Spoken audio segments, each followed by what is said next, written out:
Hi everyone, you're very welcome to another episode of WHTT's Revenue Hacks with myself, Christina Ridge. I'm the Group Revenue Manager for JMK Group, and we're going to introduce the rest of our panel. You're all very welcome. Remember to follow us today on WHTT Live on YouTube, on LinkedIn, and also on Instagram. So let's jump around the table. Suzanne. Hi, I'm Suzanne Williams. I'm the Revenue and Systems Director for a marketing agency in Cheltenham called Journey. Today we thought we'd give you a little bit of insight on where we would like to be if we weren't doing this Revenue Hacks episode. So today, I know it's the hottest day of the year outside, but I'd like to be in the mountains in the winter, just about to hurtle down on my skis. That's what I'd like to be doing. Unusual choice. Hi, I'm Olga, revenue management specialist, award-winning hotelier. I'm just very passionate about hospitality in general.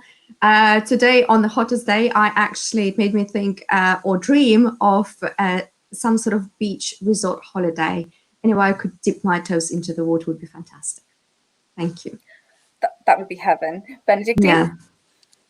Hi, hello everybody. So Benedict, I'm the founder of Certain Logics. We are a consultancy company for the hospitality for sales. And today I would really like to be sitting down at the terrace, having a lovely glass of wine. And actually I could do this in my garden. So that's probably what I will do after. I have to say where I was going to be. Actually, I'd love to be sitting in Istanbul at the moment, just listening to the packed noise, just everything, the sun, the heat, the smell of the food. For sure, it's going to be there on the way back. So obviously, we've been online for the last 6 weeks, which is absolutely fantastic. So thank you so much for welcoming us into your homes, your offices, your sitting rooms, your living rooms, your bedrooms, even your back gardens. So we have decided to take a new twist on it, and we're going back to basics, which is great because it's something that we all really, really love. So in the last 6 weeks, we have covered a lot. In episode 1, we've helped identify customers and segments post-COVID-19. 2, we've stopped the silos, something that we're all very passionate about. We've done the practical do's for the revenue managers for the here and now. We focused on corporate market, GDS, future business in episode 4 with Carla Brooklyn from SiteMinder, who was fantastic. And then last week we touched on the leisure and domestic market with Fiona Rees. Thank you so much to Fiona for joining us. So as we said, we're taking it back to the basics, back to stuff that we love and we're very, very passionate about. So in the next few weeks, you can expect to see everything from fundamentals of revenue management to the daily, weekly, monthly, annual revenue tasks, comp set analysis, do you know your business mix, pricing, forecasting and budgeting, top tips for picking your PMS, CRS or CRM. Do you actually need one? What's the pricing tools that's out there at the moment? We're going through distribution, connectivity systems, API, legacy systems, blending revenue into digital, basic sales activities for revenue managers to boost if there's no sales teams on site. So, it's something that we're all very, very passionate about. And each week, 1 or 2 different people on our panel will take the lead on these. And then obviously you'll be able to ask questions. And I think it's a great way for us to kind of touch point with people that we've seen over the last few weeks that are very interested and passionate in actually joining the revenue management process and actually learning a lot more about revenue management, because it's no longer a hidden taboo and it's no longer magic that we do in the background. It's something that everyone needs to work on, especially post COVID-19. So I'm sure everyone has seen this job description in the past. If you've actually looked online to become a revenue manager, and this is just a tip of the iceberg on what we do, to be honest with you, as we're going forward. Ladies, what is your impression of this role, of the actual job description? Because I know it's something that, we all kind of do a lot more than this now. I think one of the things that's massively important is that of the influence part of it. So I think it's hugely important because it's an umbrella role. You cover all sorts of daily tasks. I guess that bullet pointing a job description never really covers it, does it? I think that you're so much more than just the scope of your role.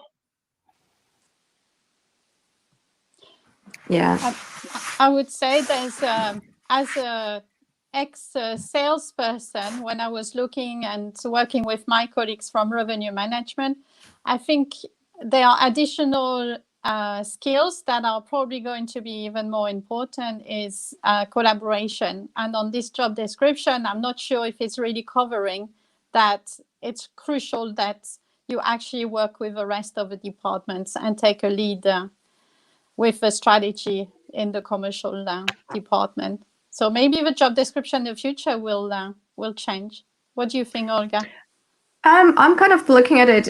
It touches on a few points, even, you know, which are the best third party to work with, relationship between departments, actually even things like the AdWords for campaigns and budget, so to influence that. But it's very generic, I find it, because it may be slightly intimidating who's kind of coming into the field. There is a lot, but nothing specific. I don't particularly see. For example, if you embedded revenue management culture throughout the hotel, how is going to be achieved? You know, what are the expectations? Is it through training, driving revenue meetings, and so on and so forth? So when I come across job descriptions like this, it covers a lot of touch points, but nothing specific. Yeah, I know. I think when you're looking at a lot of this stuff as well, it's kind of daunting. But when it says influence pricing across non-rooms departments, you know, that means you have to influence pricing across F&B and in meeting rooms and M&E and that stuff that, you know, some revenue managers are great at doing and then other people aren't. And I think that's one of the topics we will be discussing as we go along is, you know, how the role has become more commercial minded and that you're pretty much an all-rounder now, rather than just being that one person that sits there looking at Excel sheets and is constantly changing pricing or, you know, putting rooms online and periodically taking them offline as well and testing the water. And I always go back to Suzanne's words, which is the dark arts, because I think it's actually a really good phrase for actually explaining it in the past. And I think it is right that we will actually change how we actually advertise jobs in the future, especially when you see, like, how many times have we all seen, you know, jobs online and it's just mountains of information in there, mountains of, you know, bullet points and what you should be able to do. And 90% of the time you can tick each one in your sleep. And then other times you're like, really, is that a role? And I think it can actually put people off jobs, though. I think it can put people off the roles. Absolutely. You know, I think culture is hugely important, I think, in revenue management, and it does kind of outline that, you know, you've got to engender this revenue management culture. But actually, you know, when you're putting job descriptions out there and you're looking for skills, the personality, the way someone thinks, how methodical they are, that doesn't necessarily have to be detailed out in the scope of a role. That's, to me, you're using a job description or an advert to attract talent. And if you're not attracting the right talent, then your job description is not right. The conversation about the role, the expectations, the succession planning, tailoring something for that person. If you get the right person, you adapt the role.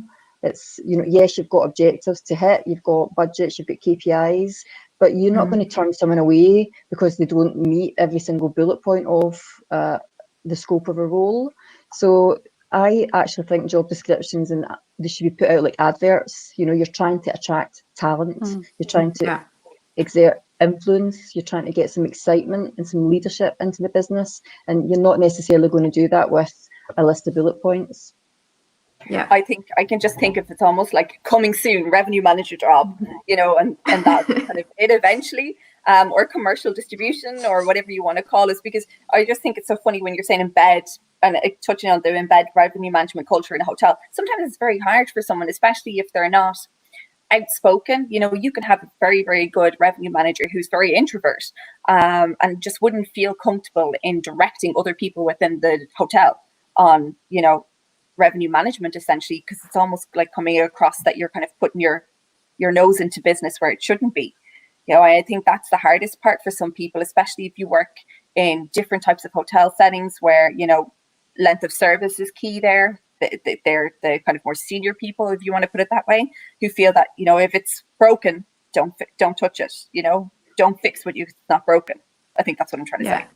I think it also matters about who's leading the business, who's leading your hotel. If you've got a rooms biased GM, I mean, when I was operating, I was a rooms biased general manager, so I had a revenue manager in situ, but I led the commercial strategy. Whereas in food and beverage led operations, you've got someone who's very front facing, very host oriented.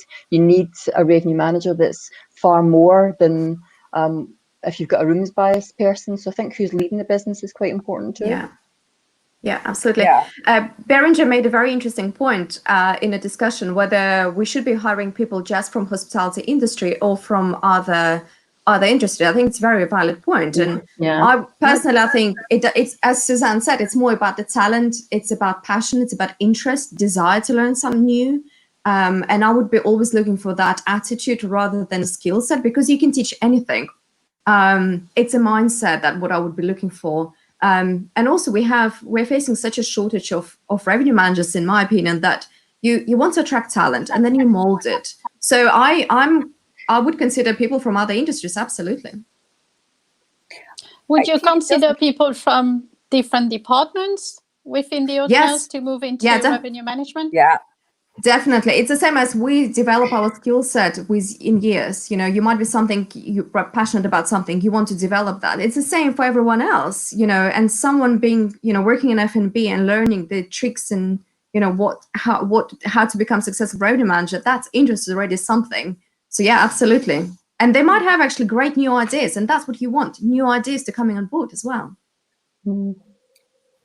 It's all about being able to retain your staff as well within hotels. You know, the cost of acquisition on a new member of the team is quite expensive when you're looking at the time that goes into it, between posting the job advertisement, the hours spent trying to go through the CVs, interviews, and then actually training and developing. You know, you're always better off giving, as Olga said, a chance for other people to be able to join the role, join the team, see what it's like on the other side. You know, I've seen people in the past that have gone from front office to revenue. It was kind of like a natural progression that was very good. But I've seen F&B people come in. I've seen meeting and events people come in. And that's, you know, when you see people that have really who are really enthusiastic about it and about interested in learning constantly, that's where, you know, you as a revenue manager are also very enthusiastic. And, you know, sometimes you can be overzealous then with training them. But, you know, it's great to have, you know, almost like a protege that wants to learn that role and who really understands the value of the role in the company. Do you feel, though, that sometimes revenue management can be seen as a bit protectionist? It's a bit, you know, like I say, it's the dark arts. People don't quite understand it. Then we become protective on wanting to not share our vast knowledge of how we can change a business and turn around its commercial fortunes. You know, we're kind of, well, that's us. You know, that's our mantra. And actually, it's quite simple, isn't it? You know, what we're talking about is the fundamentals of revenue management. And actually, done well, it should be simple, clear, and easy to understand.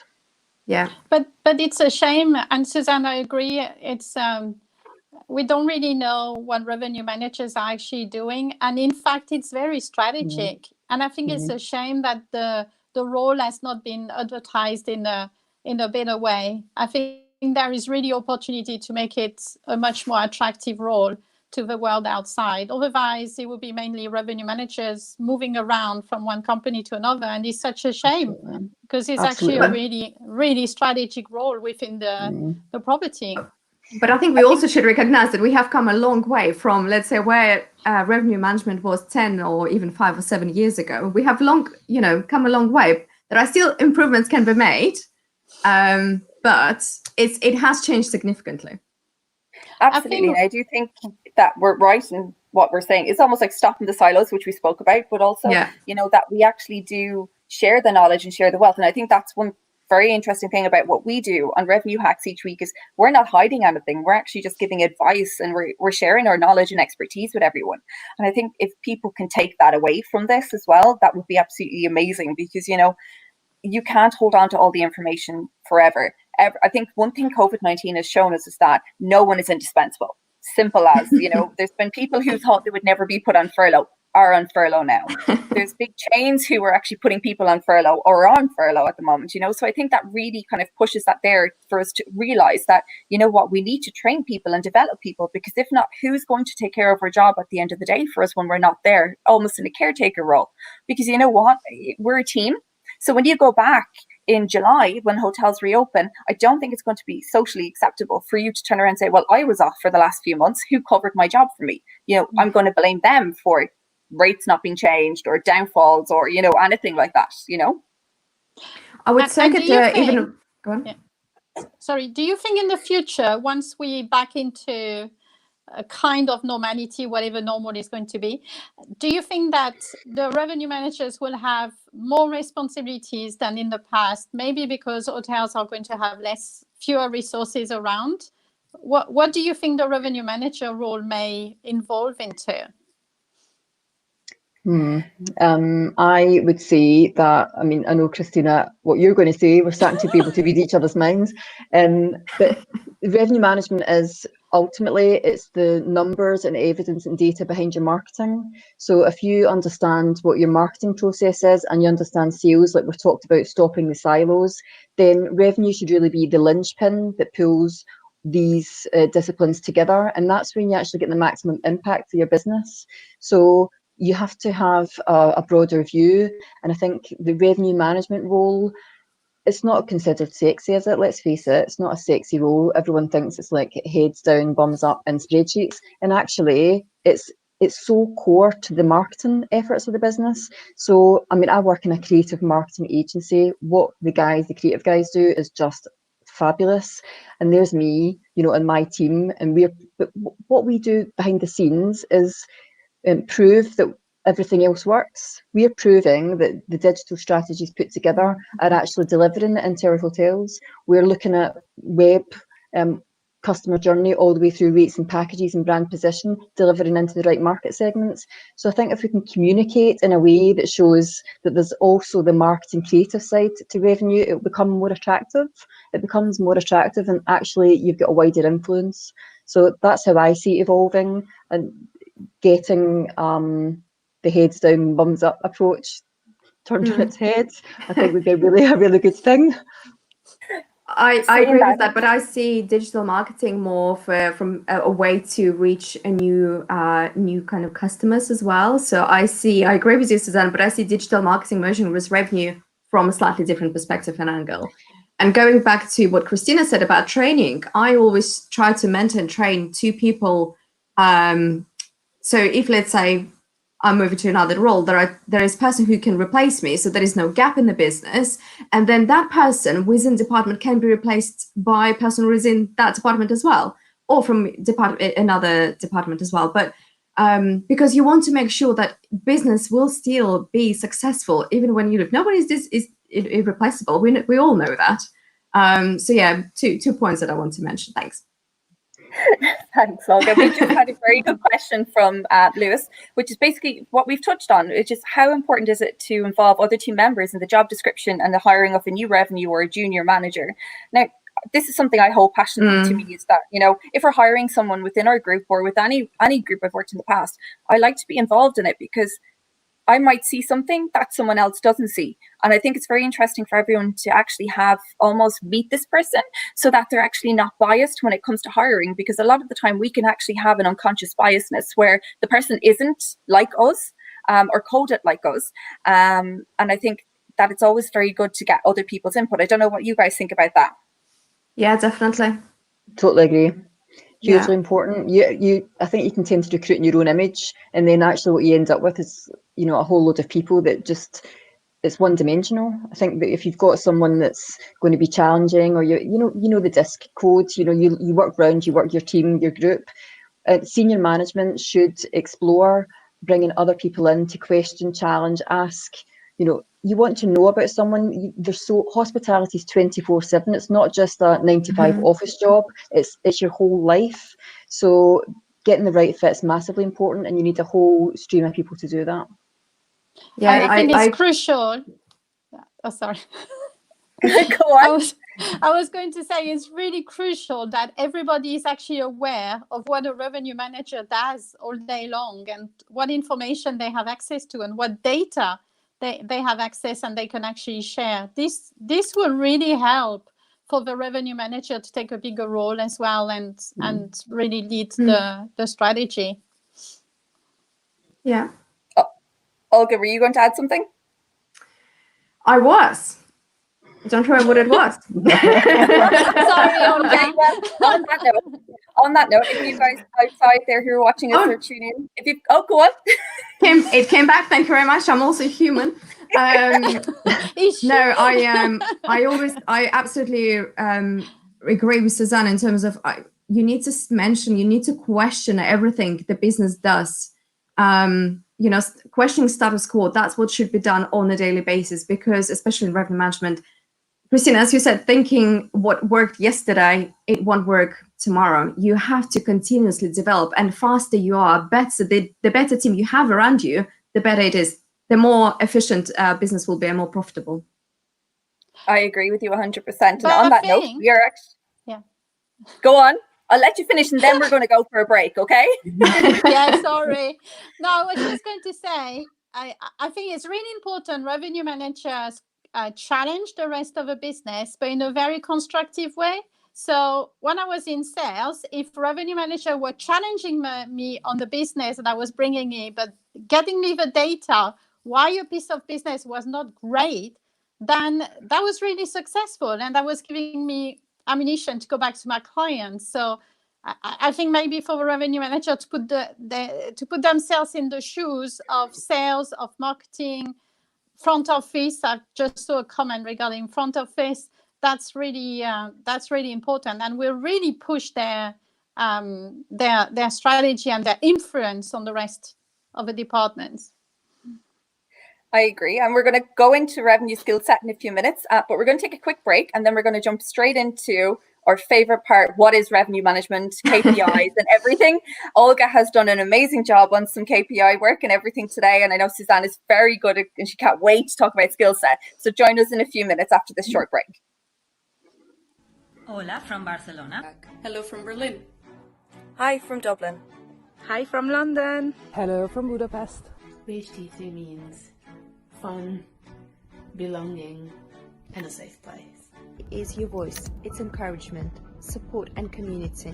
Sharing knowledge, development, support, learning and friendships. It's for me inspiration, great network and kick-ass women. HTT means for us legacy for future generations. Hi all, you're very welcome back. And if you've got any questions for us here at WHTT Revenue Hacks, please feel free to put them in the chat box, ask them on YouTube, LinkedIn. We have a fantastic team here today, and we're more than happy to get into answering any of your questions. So we're going to kind of go back to basics, and we're going to kind of start with the definition of revenue management. So who wants to take this on, ladies? Who's got the screen? Yeah. Can you see the screen? Yep. Okay, cool. So obviously it's the right product to the right customer at the right time for the right price. And it's through the best channel that is cost efficient. Yeah. Do you guys still think this applies? I think as a basic it does. I mean, it is the core fundamental principles of revenue management as a discipline. But as we're talking about the role of the revenue manager and how that's expanding, it doesn't really cover it. But for me, yes, it's still the basic fundamental. This is what it is. Yeah, I mean, it still covers the main five, but also we've added here the best cost efficiency, because with the addition of OTAs and cost of acquisition, and we're right now figuring out more how to use channels in the best possible manner and how much it costs. So it's evolving. I agree that definition itself, it's still relevant, but it doesn't, of course, cover everything.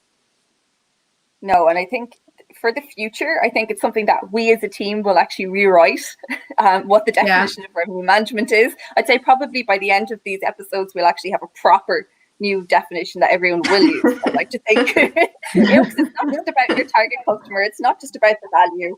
You know, there's so much more into it now in revenue management. It's like a balancing act, but it's also like a fine art of doing it. And I don't even know if we use the right name. I don't even know if it's revenue management. Yes, it used to be revenue management, but now it's so much bigger than that. Revenue strategy, maybe, but this is restrictive. It's commercial leadership. I think when you look at the data and you use evidence-based facts and figures to drive every area of your business, including finance division, digital marketing, it's data-based, which means that you're a commercial leader in your business. I think Aina has raised a question here about, can one person do all?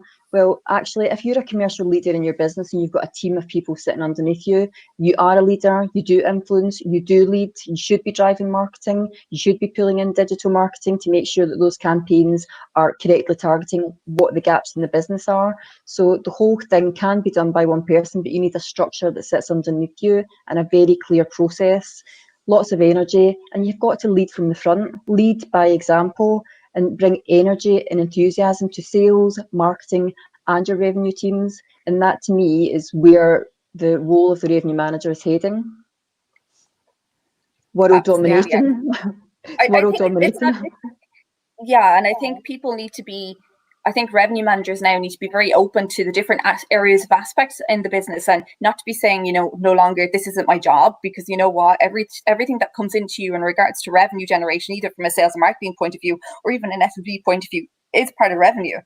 So you kind of need to take all these different things on, because I think there's still some light in with some people where they don't want to kind of take them different roles on, or kind of like amalgamate into them roles. So them silos are still being held up. And I do think it's something that we all need to be very mindful of towards the future, especially post COVID-19, is that, you know, every aspect of the business is pretty much your baby now going into it, you know? Yeah. So touching on the most common KPIs, Olga, do you want to go through these? Yeah, I can touch quickly. There was a comment by Neil. Thank you very much, Neil, for making a comment about the value proposition. Yes, it is very important. And one of the questions we've added to the description of revenue management is actually value proposition, and is becoming more important, exactly the same as profitability. And if you look at the most common KPIs, so recently I worked on a small project that basically revenue management vocabulary, which included over 500 different words or anything, including, of course, KPIs. So there is actually, you know, there is 500 or 600 words that related at least, and they're widely used. So this is what we're displaying here is just a fraction. You know, we started revenue management 10 years ago, maybe with occupancy. General managers wanted to see their hotels really busy, and that was the main kind of metric. Kind of their success, let's say. Then, of course, ADR, RevPAR, which is a combination of both, that was a driving for a number of years, and still a lot of hotels referring this as really the most common. Then we've seen addition of TRevPAR, which is total revenue management, when you take all the money spent in all premises on the property.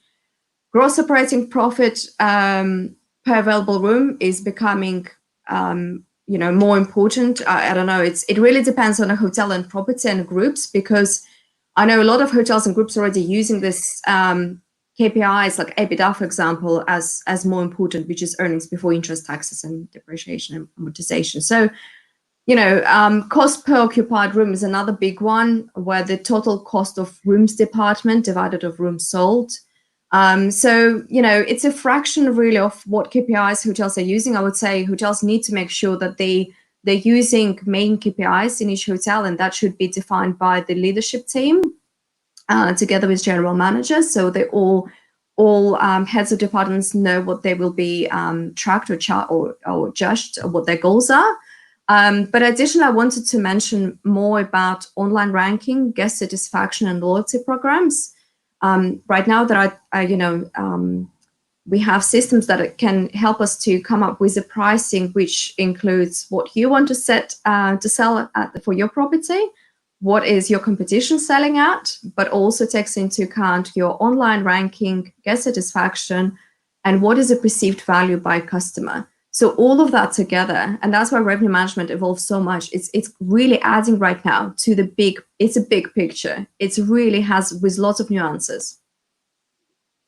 I agree, and I think it's really interesting, as you did mention, not many people, and I'm sure Suzanne can chime in on this as well, is that not many companies actually look at EBITDA, which is really, really important. I know that, you know, my company, we actually look at occupancy, revenue, ADR, RevPAR. We actually go through GoPAR, and GoPAR sometimes is only used by certain hotel companies when they're actually purchasing properties, and they're kind of, you know, doing their budgets for their banks in regards to finance, you know. And Suzanne, do you believe that everyone should be looking at pretty much all of this, or do you think it's only kind of certain aspects? I think that different KPIs are relevant in different peaks and troughs. So I think GoPAR is going to be the one that's actually rises to the top going through the next 6 to 12 months. Your hotel operating profit's hugely important, but I think what's interesting is when you look at ADR and occupancy, and that is the measures that most hotels look at on a day-by-day basis, it is nowhere near the full picture. So we can bring it right back to the market segments, especially moving forward and trying to identify new audiences that you're going to be working, you're going to try and attract. So if you've got a small emerging market segment, and actually the rate for that market segment is much lower, but you know that you've got an audience in your database that you can target that are going to bring in food and beverage revenue, spa revenue, it's going to be more profitable, then the ADR element of your forecast isn't in that segment, it's not as important. If we don't look at total revenue and GoPar, then I think that we're missing out. So those two things for me going forward in the next 6 to 12 months will become more and more relevant. I've had conversations as well just about whether you can understand the profitability of each market segment, and I think that yes, it's the holy grail, but it is possible. I think if you've got a budget that's broken down by segment, rooms and food and beverage are separate, and you've got little P&Ls that sit under each department as a budget process, then when you're forecasting, you can measure and model your profitability by market segment. And I think that again is something that will become quite important over the next 6 to 12 months. Yeah, and I should also okay, one of you go.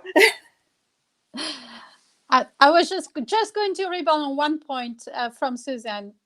If GovPar is going to be the KPI for the future, I see this as an opportunity actually to link up, and if it's done by segment, to link up with the rest of the departments, because at the moment, probably each department is working with different KPI. Sales probably working on total revenue, the MICE department with another KPI, and maybe by choosing KPI which are common to all departments, that's going to help to really engage everybody around the same goals. So maybe an opportunity for the future. Sure. Olga? I should also mention that this is the most common KPIs when we talk about rooms revenue. I haven't touched base here that much about M&E. There are massive, large city hotels that specifically with huge M&E space, and they have their own KPIs. Yeah. So it's also something not to be, not to forget about. And I don't think it's kind of maybe developed enough yet. Yeah. I think, we're looking at profitability and total revenue management, but M&E itself, I haven't seen maybe such a growth in revenue management in that part of business as much as I've seen in rooms. So maybe there will be more development in that business as well. Just to mention, Ina has just said that we haven't actually touched on, RGI, MPI, or ARI, which we know is going to come in the ComSet talk when we're on about analysing the ComSet and looking at it. So keep tuned, because that's in a few weeks' time. So you don't need to worry, you will be going into it. But I've just opened up the slide here about the revenue management cycle, because obviously this has changed a lot. This is just a basic one that doesn't really take into account a lot of the stuff that we actually do on a day-to-day basis. Which brings us to, the future of revenue management. We have touched on this before in the past. Our name title will change almost to optimization strategist, which one of our colleagues, B, has actually mentioned in the past. Do you guys think that this is actually, do we need to actually update this? I'm pretty certain we should actually take it upon ourselves to actually update it and load it on Google Docs somewhere so it actually appears. Let's go. That's our homework for next week. By next week to do it. I think the action and process of revenue management could be broken down, section by section, and you can detail out the whole thing. But it's a 100-page ebook, isn't it? When you go through what the process is, what actions, how a hotel should implement it, what the outcomes are. That's an ebook. It is, and it's something we might work on in the future, because I know that we have been asked to do something based on our previous information that we've shared on the do's and don'ts of revenue management. I think if we go into this, it's going to be all day. I think that's why we've dedicated a whole new segment to it next week, which is what we'll be touching on, which is the daily, weekly, and whatever for revenue. But I just think this is so old now, because we don't just collect the data, break it down, look at it, forecast, give decisions, and then distribute. I think our decisions and distribution probably goes hand in hand, obviously, but our forecasting probably comes a long way before that as well now. And it's when you're analysing data, you need to share it with everyone. I think there's so many good systems out there as well now that we're no longer copying and chopping and changing information into an Excel sheet, where we've got systems that can actually do a lot of this work for us. Yeah. Or we've tailor-made a lot of the stuff for us to be able to do it. Do you know, it's funny actually looking at this revenue management cycle, because we touched on this yesterday. You know, when I started doing revenue management, it was not revenue management. You know, I was a rooms division manager, and it's kind of going back to that. You know, the revenue management cycle in the commercial lead is actually reverting back to what it was back in the 90s. So I know that was a while ago, but that's what I did. I was a rooms division manager that, you know, looked after all those areas. And I think that's what, touching on Ina's point again about whether one person can do all, well, it's about your training, your development, who's leading the hotel. And to me, we're going back. It's actually, yes, that revenue cycle looks old, but actually we're going further back to something it's a more interesting job. There's more scope to influence the business, and it's more exciting. Yes, but also, Susanna, I kind of agree and disagree with you, because yes, rooms division existed, but I always thought, and in my experience, it was more operational role and more about customer service and engagement rather than, you know, efficiency rather than strategy. Maybe we had different experiences, clearly, but I didn't see that profitability side to the role. No, and honestly, that was the whole thing was 100% about profitability. And if you weren't hitting your market segment targets, you know, you were on calls each week, you know, with the brand where, you know, you were asked to stay on. If you were 3% out on your forecast, you had to explain the profitability. You had to explain the profitability of your housekeeping department. So yes, you managed operations, but the core structure all came from the office, where you're forecasting, your data's there, you're running conference and events, you're running weddings, you're running housekeeping teams and front office and systems. It was a really exciting time, and it'd be good to see people go back to those kind of skill sets. I think it's coming back, Suzanne. It's there. I think the only change maybe is that now there are some system and some technology who can help you to get rid of maybe the manual task and the Excel spreadsheet. So the profitability will still be here, of course. That's what the owners and the asset managers will be looking at nonstop. But just getting some help from automation to help you and make the job even more interesting. I feel the future of the revenue management is going to be a much more interesting role. For sure. It is, and it has changed a lot. And if we go to that revenue cycle, you can take a few points out of it, because it's right now automated. It's already done for us. We don't have to spend hours going through the, you know, analyzing the data. It's right now available at your fingertips. So it's technology has made a huge difference. I don't think that the revenue cycle, the logic behind is the same. You know, you look at the information, you make adjustments to the strategy, and you move on. But yeah, technology helped us to shape the revenue management as it is now, and there will be further changes. You know, there are many more companies coming to the hospitality and travel field and changing really the shape of what we do on a day-to-day basis. Erica actually had a very interesting question, I think. Erica actually had a very interesting comment, because it's actually a business analyst role that's actually come in instead of being, you know, a reservation supervisor. In a lot of cases now, you're a business analyst, and that's something we were actually going to introduce in the future within our role as well. Is that, you know, there's a business analyst there that can actually look at everything properly. That's a skill set. You know, that is something that we need within the industry, and, you know, revenue managers themselves need to be able to look at the big data. We need to be able to look at it from a holistic view, from the outside in, rather than being sitting at the hotel only focusing on your hotel. You need to be able to look at that bigger picture, which we all have said in the past a lot. And I'm glad you guys have touched on that, because again, let's touch on the skill set. You know, Suzanne, you mentioned earlier on, it's an umbrella. You know, what do you think the skill set necessary is? Does one need necessarily to be a revenue manager now? And it's not just enthusiasm and numbers. And I'm sorry, but, you know, you don't need to have a revenue qualification to be a revenue manager anymore. I do think that in my experience, you need to look at the journey where you start. So for me, starting in front office and reception is absolutely key for being a revenue manager, because it gives you that whole holistic approach. You understand systems, you understand the challenges of the systems, the integrations, what happens when they go down. So you're shaped to think more logically and be methodical in your process. You've got a million things hitting you when you're a receptionist. You understand the guests that are walking through the door, so you're automatically going to understand market segmentation. Reception, moving into reservations, you kind of lose a little bit of that. So for me, when I'm looking for revenue execs or revenue managers, I'm looking for hospitality experience. I do appreciate that you can bring the skills in, but you know, I think hospitality is something that's just in you. You live and breathe it. It's part of who you are. And I look for that enthusiasm in a revenue manager. I think it's hugely important that you're systems driven. You have to be methodical. You need to know the industry. You need to be tenacious. You have to be absolutely determined to get to the bottom of a problem that's presented and have those problem solving skills. So being wide open and accepting challenging situations, being able to firefight are all hugely important skills. But like we touched on earlier, it's about talent. It's about how you attract and develop talent. I think when I'm looking for revenue managers, I'm teaching them not only just about the revenue management process, but it's about the hospitality industry. It's about how to influence, how to change and affect what works and what doesn't in their role. So it's developing.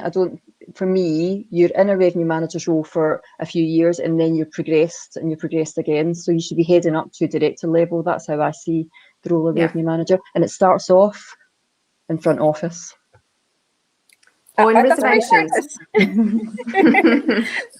Many moons ago, I think now is like I've gone through all the roles, but yeah, that's where I started, and I'm very proud to say I've gone from the bottom up. It helps because you can't go into a role anymore. But I think what's interesting is revenue managers. We had a question there: should revenue managers be analysts? You need to have some sort of analytical mind. You need to be able to read Excel sheets. And I think what's interesting is you've had so many people let go on furlough from different analytical companies over the last while that may have done pricing in a different company, be it, a food and beverage company or something. So it'd be cool to see in the future what that's going to bring into our F&B side. Will the F&B almost get a revenue manager in the future? Not just, the F&B manager, will that person be more analytical?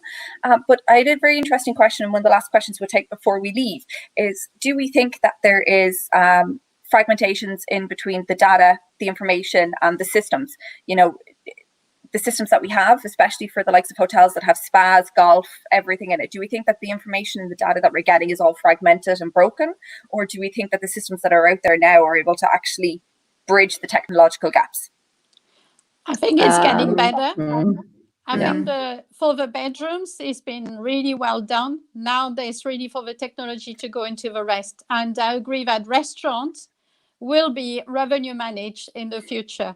There is absolutely huge opportunities to make more money. I mean, when we go back to whatever normal is, but revenue management will be applied to restaurant, will be applied already to meeting and events, and the technology is being built really to cater and to help this to happen. But even right now, when you analyze the group inquiries, you already have information. You can add how much is total revenue management, total revenue is expected from that piece of business. So there are already systems kind of doing that. Yeah, go ahead, Suzanne. I'm very passionate about systems, and I remember IGS and WinAI and rejects, errors, and warnings back in the day. So for me, hugely important. But the thing that I notice even still today, that you can have all the technology in the world, but see if you don't have that person that understands hotel policy, how to put it together, has a process, the technology means nothing. The CRM systems out there can do so much, and you can build integrations and you can bring specialists in to hook the whole thing up. But if you don't have someone in your business that understands top-down data, what the commercial outcomes are, it's a waste of money. Don't do it. And that includes PMS. If you don't understand, get a specialist in. You may bring in top flight PMS, but they won't teach you what your hotel policy should be. That is something that has to come from you. But I don't think just analyzing information and knowing policies will actually, I would like to see people using their gray cells and their experience and analytical mind more from all angles, because we're talking about human behavior. You know, there is so much more. You need to have a full, broader picture. And that's where experience, I think, is really important in hospitality industry, whether it's going to be reservations, restaurant, whatever. You need to have an overall picture as well. And it is about total revenue management at the end of the day. It's all about that.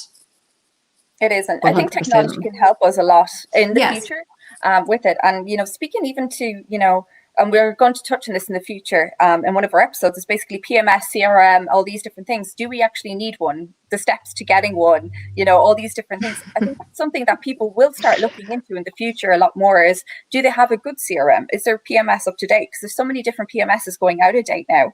They're not being supported, and people will be looking for something. And I've heard so many times from technological friends in the past is, you know, when they go into a hotel, the hotelier doesn't really know what they want from a system. You know, and sometimes you actually forget that Micros needs to integrate with something. Like I've seen it before in a hotel I worked in before, you know, the day we went live with a system, the F&B side didn't link in with it. And that just causes complete nightmares. And you've already got all your information down and you've done the process, and it's just a nightmare, you know. And it's just interesting to see how that's going to go in the future as well, because we do need to amalgamate all sense of business so that we can just get one full report that we can pull down, have in our P&Ls, have in our data, and we can cover in our weekly revenue meetings, which we're going to cover next week, which I'm very excited about. So I think that's just coming to the end of the day. So I'd like to thank you all for joining us today here on Revenue Hacks with WHTT. Thank you so much to Suzanne, Olga, Benedictine, B, who is managing all the questions, Rita as well. If you have questions, please reach out to any of us either on LinkedIn or any of the social media channels. If you've missed today's episode, you can actually catch up or share it with your friends on YouTube and also on LinkedIn. Don't be afraid to actually join us at WHTT if you want to become a member or any social media channels. We are everywhere. You cannot escape. Thank you so much, and we'll see you again next week for Revenue Hacks, where we're going to touch on the daily analytics of actual revenue manager, what your weekly meetings will look like, what your monthly meetings and your annual meetings will look like going forward.